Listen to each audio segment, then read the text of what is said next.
Causes of the 1857 rebellion. In this part, we will deal with the policy of annexation. The policy of annexation and conquest has also been widely pointed out as one of the principal causes of the rebellion of 1857. This aspect is not as simple as it appears at first sight. The standpoint from which it is mostly condemned is morality or moral grounds, but there is no morality in empire building or politics. The policy of annexation on part of English East India Company was nothing but a logical outcome of the superior military strength. The British victory at Plassey had made the English East India Company de facto master of Bengal, Bihar and Odisha.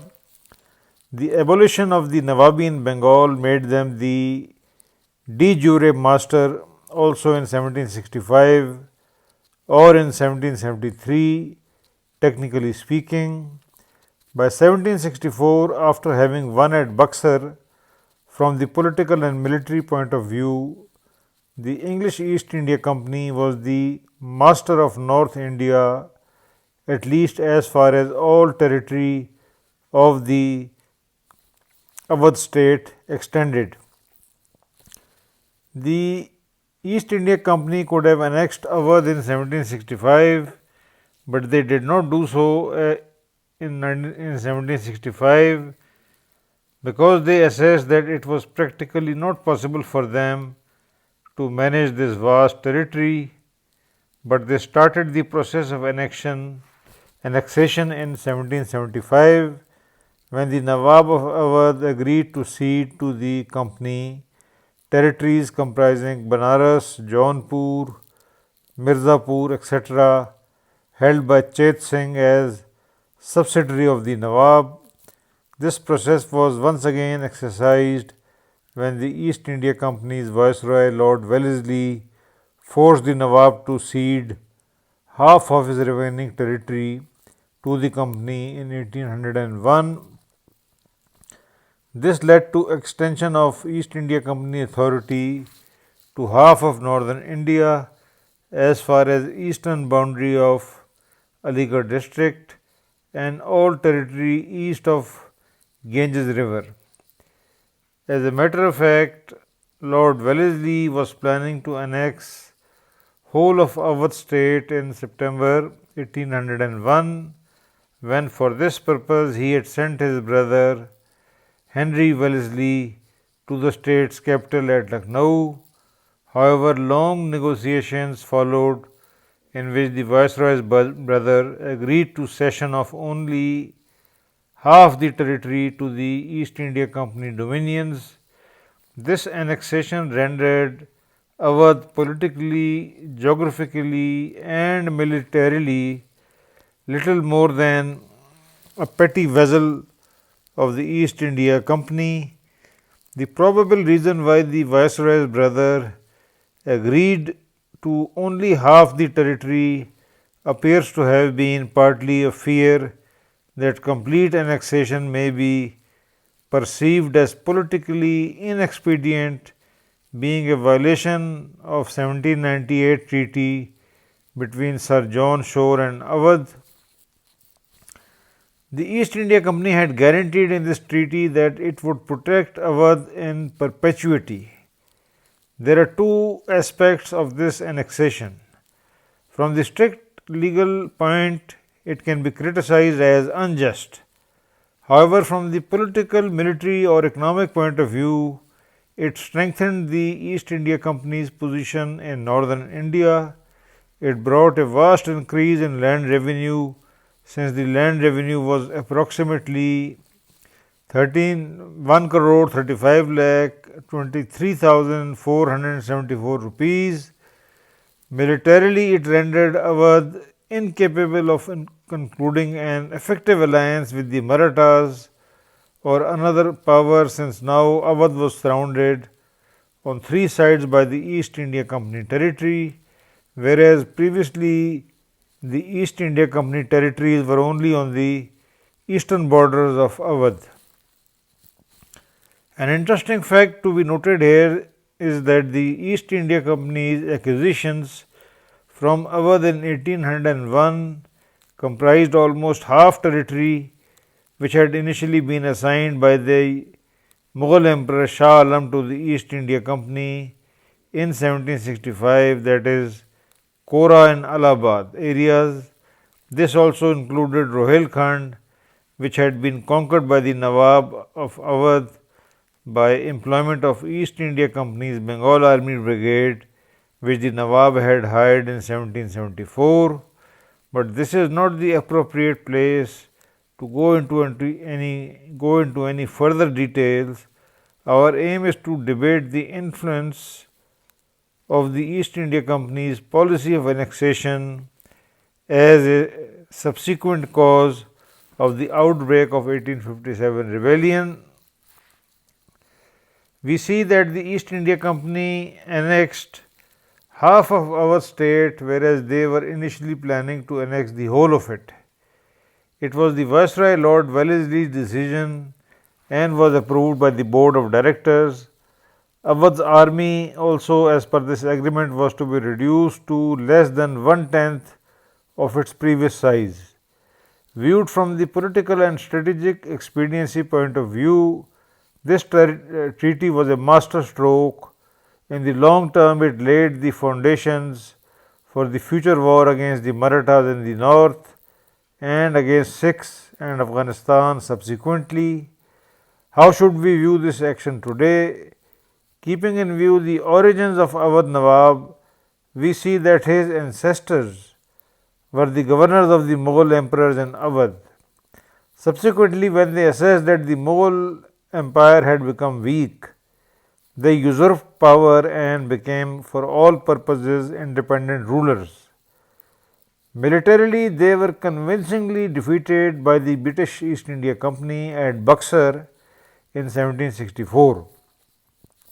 But after Buxar, the East India Company did not annex Awadh because Lord Clive felt that it was too big to be practically controlled or managed by the East India Company, keeping in view the East India Company's organization and potential at that time. The East India Company resident was not far from the truth once he explained to Nawab Saadat that these countries did not belong to your ancestors but were added to the family possessions by the power of the British arms. There was, however, a subtle contradiction in all this. All things said and done, Awadh remained an independent and comparatively peaceful region at a time when most of other parts of India, including Delhi, Punjab and central India, witnessed considerable bloodshed, anarchy and destruction. Lucknow, the capital of Awadh, continued to expand and became the most prosperous city of India. New palaces continued to be built, roads were constructed and widened, and the people of Awadh had a pride which was much more than inhabitants of any part of India except the Hyderabad state, another British lackey in the south. Here comes in the contradiction. Men of vision like Sir Syed, even in 1840, knew that the English East India Company was there in India to stay, but the man with average perception, and these constitute the vast majority in all historic situations, always naively thought that Awadh was still a great power and the East India Company will not swallow what remained of Awadh after 1801. The military lessons of Buxar figured nowhere in the minds of the large majority of the population of Awadh. We see exactly the same phenomena in Germany after 1918, once the German populace mistakenly believed that they had never been militarily defeated but had been stabbed in the back. Myths in themselves are nothing but Once whole nations believe in them, the consequences can be disastrous. The Pakistani public was at a loss when they learnt from the terms of the peace agreement of Tashkent that the impression that Pakistan had won the war of 1965 was false. We are discussing Awadh in considerably greater detail because it was in this region that the rebellion of 1857 came closest to what we call a people's war. Another factor which was commonly known in Awadh of that time pertained to loans which the East India Company took from the Nawab of Awadh after 1801. These were less loans and more of a forced exaction, since the Nawab clearly knew that in case he refused a loan, the East India Company may use force in order to make him pay. There are three aspects about the loans. From the strict pragmatic and expediency standpoint, the East India Company was squeezing a docile vassal who they had militarily defeated and who was under their political bondage. Secondly, from the strict moral or emotional point of view, the conduct of the East India Company was regarded by the people and the nobles and the king as blackmail. This added to the prevailing hatred against the East India Company. The third aspect is that the Nawab's behavior. The Nawab's sole interest was to stay in power. Had he taken a resolute stand and resisted the East India Company's unjust or unfair demands, we could have said that he was a hero. But the Nawab's sole interest was in his personal comfort, his concubines, and in his debauchery. Here a sharp distinction has to be drawn. The ruling house led by the Nawab had little to do with patriotism or any other lofty moral ideals. Their sole motivation was self-interest. Militarily, they had lost the contest in 1764 at Buxar. East India Company's agreement to let them rule stemmed not from any fear of the Nawab military might, but a simple pragmatic assessment in 1765 and even in 1801 that Awadh was too large a morsel to be swallowed in one go. The East India Company was above all a commercial organization, and thoughtless, unplanned, impulsive expansion figured nowhere in the principles which guided its foreign policy in India. In contrast with the ruling house, we have the populace of Awadh, including the Talukdars, the large estate holders. This group was a better lot as compared to the Nawab. They were patriots, had firm roots in the soil, and could be potentially a tough source of opposition to the East India Company had the Nawab or his family had anyone who can be called a leader of men. But alas, there was none, and those who had any potential were deposed by the East India Company, like Wazir Ali, who was deposed from Nawab's title in 1798. It is important to note that the vast majority of Awadh's Talukdars were Hindu Rajputs. Wazir Ali, unlike most Indian rulers after 1757, was surprisingly a true patriot, although a bastard. He succeeded his father Asif-ud-Dawla, who ruled Awadh from 1775 to 1797. In September 1797, Wazir Ali episode is not directly connected with the events of 1857, but my purpose in relating it here is to acquaint those readers who are not aware of this incident about the self-seeking and ulterior motives of the majority of Indian rulers in the period 1757-1857. Wazir Ali was claimed to be his son by Asif-ud-Dawla and was generally acknowledged to be so by the vast majority in Awadh, at least in 1797, when he succeeded his father Asif ud-Dawla as the Nawab of Awadh in September 1797. Whether he was or not is a minor issue once we view Wazir Ali as a true patriot. But there is one thing we know with certainty, that once the East India Company discovered that Wazir Ali was anti-East India Company and wanted to strengthen his army, they immediately started digging facts to prove that Wazir Ali was a bastard, since the late Asif ud-Dawla was impotent. This is a hard fact. Wazir Ali, immediately after his assumption of power, had annoyed his nobles by declaring his intention to reduce their power. He also wanted to reduce the influence of the East India Companies resident at Lucknow, who were performing the same role as ambassadors of some so-called superpowers perform in today's third world countries like Pakistan, etc. The nobles immediately started their intrigues and urged the East India Company resident to depose Wazir Ali. Sir John Shore, the Governor General, received as a divine revelation that Wazir Ali was an illegitimate son.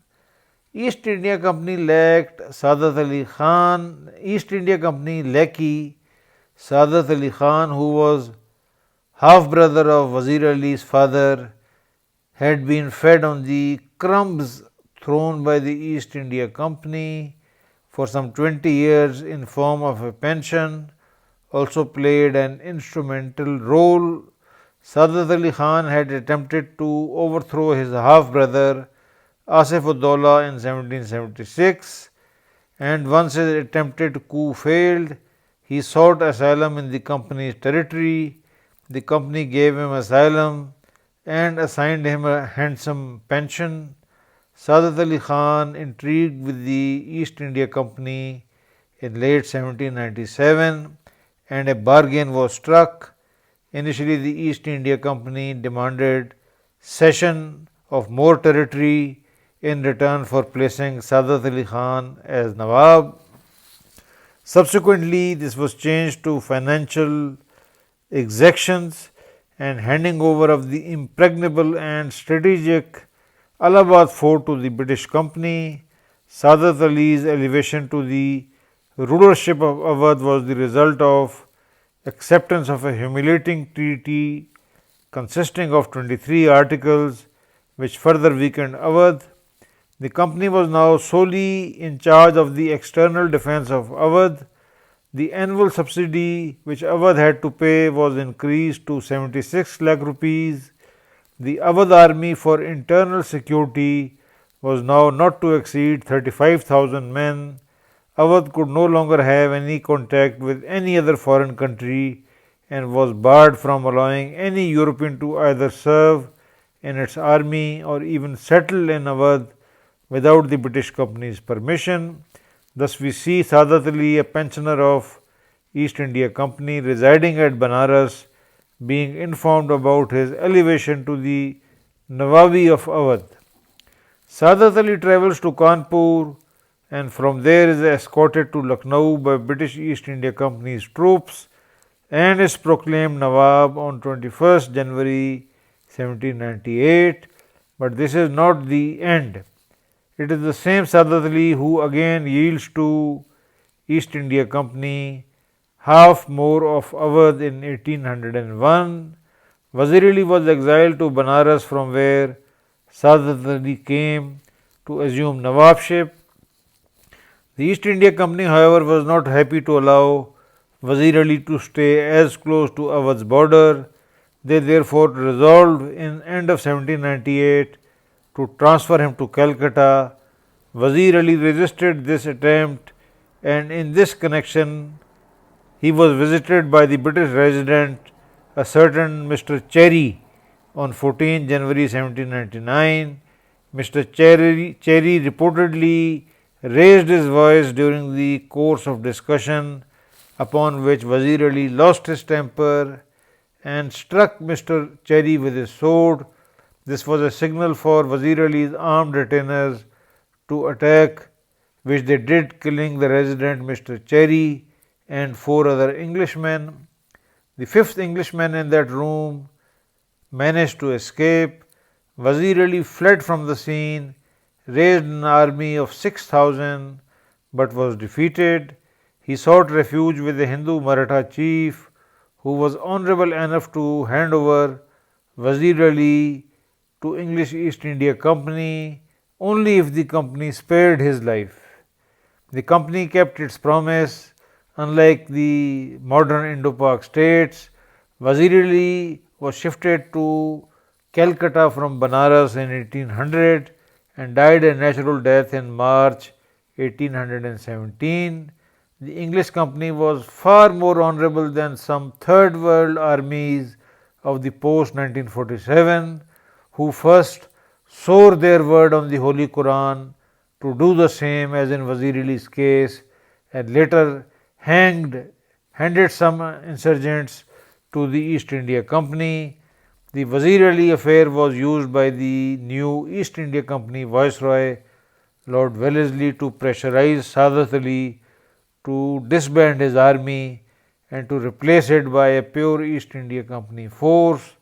The writing that East India Company wanted to annex whole of Awadh was on the wall right from 1775 when they took Banaras from Awadh.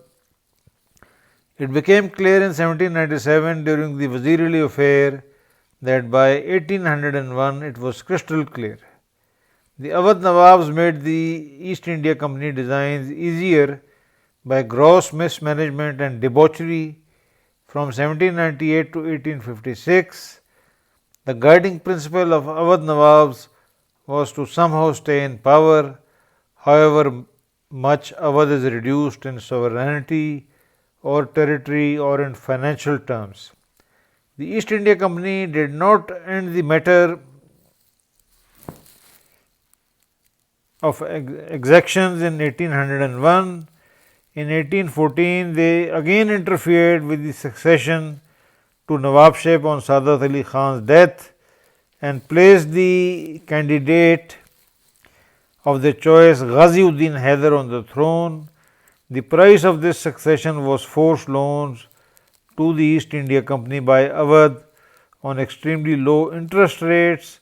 Thus, Ghaziuddin Haider loaned the East India Company some 3.085 million pounds sterlings during his reign from 1814 to 1827.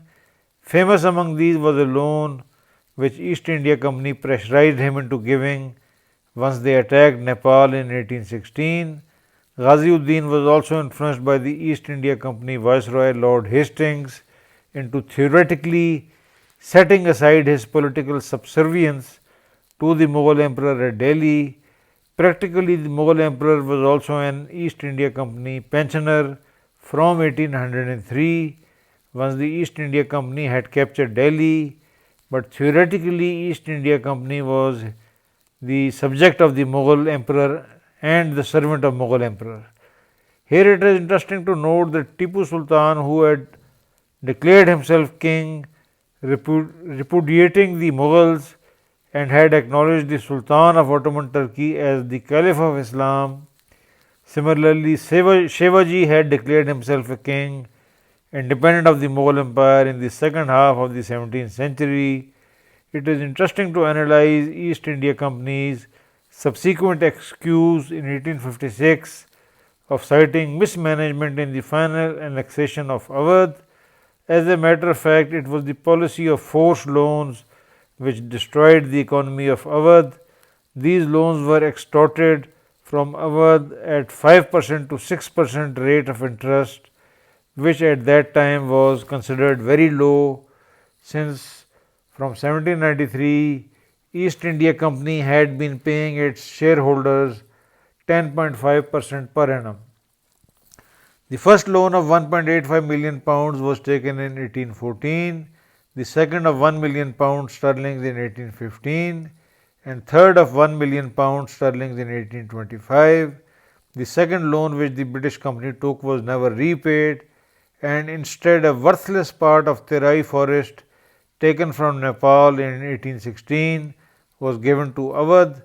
The same territory was returned to Nepal in 1858-59 as a reward for sending a force to assist the British company in the final capture of Lucknow in March 1858. In 1837, the Governor General Lord Auckland forced on Awadh a treaty by which it asserted its right to take over what remained of Awadh if the company felt that the country was being mismanaged. The treaty also imposed on Awadh an annual payment of 16 lakh rupees. This last clause was in violation of Treaty of 1801, by which the company had agreed to defend Awadh in return for cession of half of its territory.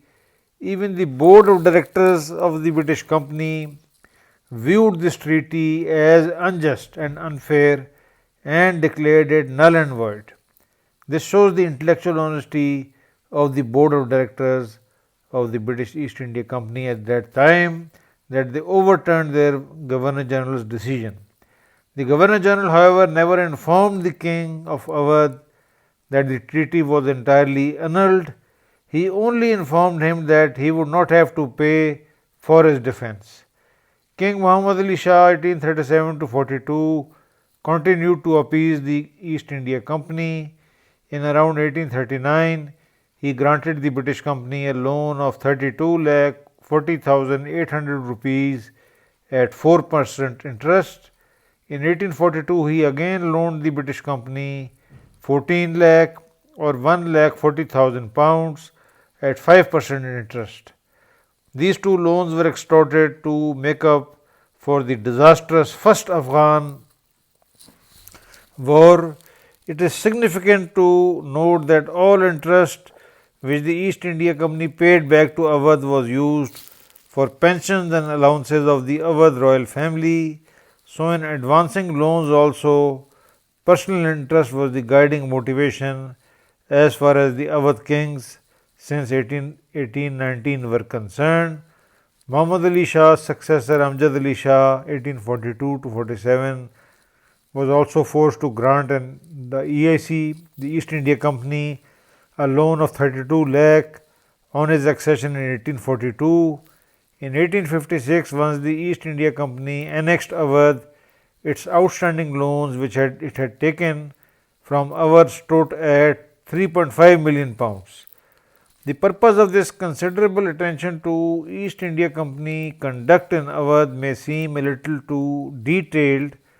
It is however important since it illustrates bad faith and greed on both sides, and the sufferers in this case were the common people. The year 1848 was an important year for India. It was in this year that the 36 years old Lord Dalhousie came to India.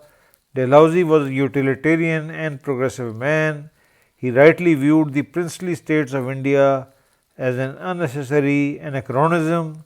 On 18 September 1848, in a letter he said, "I have got two other kingdoms on hand to dispose of, Awadh and Hyderabad." But this was not all. Dalhousie went further and he made another profound observation which convincingly proves that Dalhousie had a remarkable insight about the character of the Indo-Pak rulers of that time. This observation was true not only for the king of Awadh, but for almost all Indo-Pak rulers of that time, and to a certain extent even those of today in many third world countries. Dalhousie thus wrote about the king of Awadh: "The king won't offend or quarrel with us and will take any amount of kicking without being rebellious." Thus Dalhousie made a firm resolve to annex Awadh in 1849. He appointed Sleeman as resident of Awadh. Sleeman was instructed by Dalhousie to prepare a report on the existing affairs of Awadh. Sleeman, by his deep knowledge of India and its languages, was ideally suited for the task. Born in 1788, Sleeman had joined the East India Company's Bengal Army as an ensign in 1810 at the Allahabad fort. He fought in the Anglo-Nepalese War of 1814-16. He became famous for the decisive part he played in the suppression of thugs in India from 1826 to 32. Sleeman's report was published in 1851. He agreed to the fact that Awadh was mismanaged, but also expressed his opinion against annexing it. With profound insight, Sleeman warned Dalhousie that Awadh's annexion would have a very negative effect on the Bengal army, bulk of whose sepoys belonged to Awadh. Sleeman actually warned Dalhousie that annexation of Awadh would lead to a mutiny in the Bengal army. Such a prophetic man. The next resident, James Outram, who succeeded in 1854, also prepared another report largely based on Sleeman's report. Outram also agreed with the mismanagement concept but was not in favor of outright annexation. Outram favored a regency council led by the East India Company who would reform Awadh's state of affairs. Dalhousie prepared a minute on the Awadh question in which he recommended that the entire administration should be taken over by the East India Company, while the King of Awadh should be allowed to retain his title. The Viceregal Council of Dalhousie was, however, against violating the 1801 treaty, which guaranteed the sovereignty of Awadh. Here a treaty was involved, sovereign guarantees were involved. The difference of opinion, however, was resolved by the British Company's Court of Directors and the British government's decision to annex Awadh.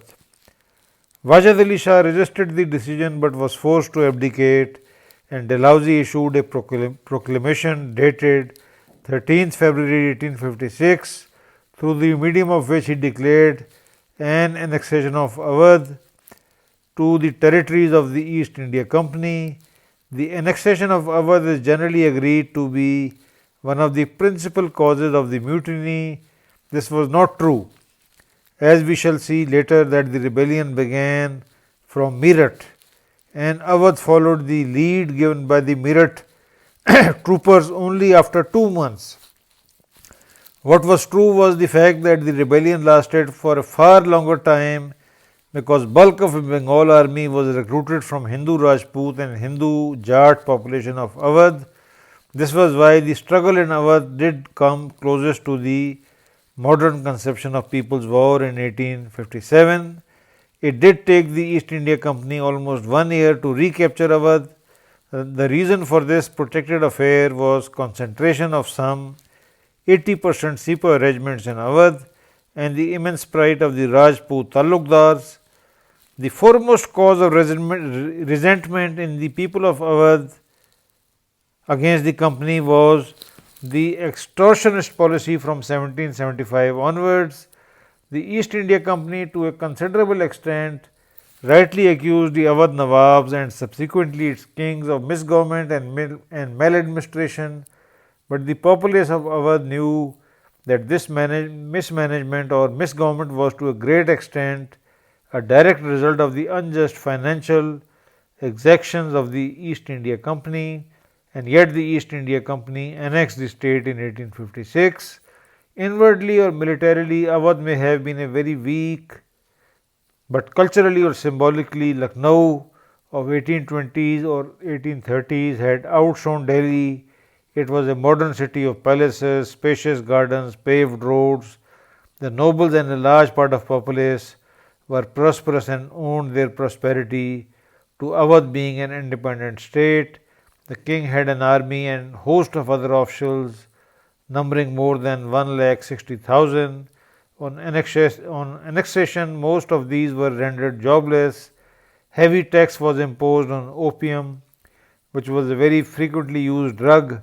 This enraged a considerable part of the population.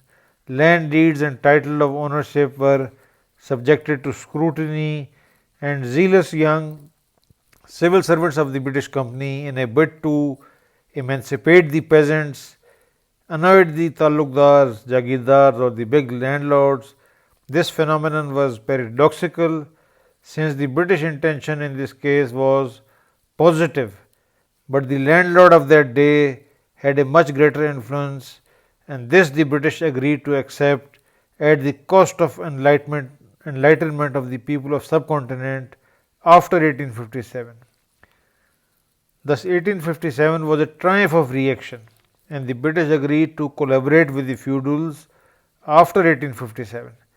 Thus, though 1857, which in itself was a positive affair, resulted in retarding growth of progressive ideas in India, which men like Dalhousie wanted to advance. Thus, after 1857, the British government, which assumed the government of India, decided to ally itself with the feudals, whereas before 1857 their predecessor East India Company were following an excellent policy of destroying feudalism in India. There were cases where estates were rightfully held, but proofs of ownership were missing. Confiscation of these estates also alienated a large number of landowners in Awadh, but more of this later. And presently we end this podcast here.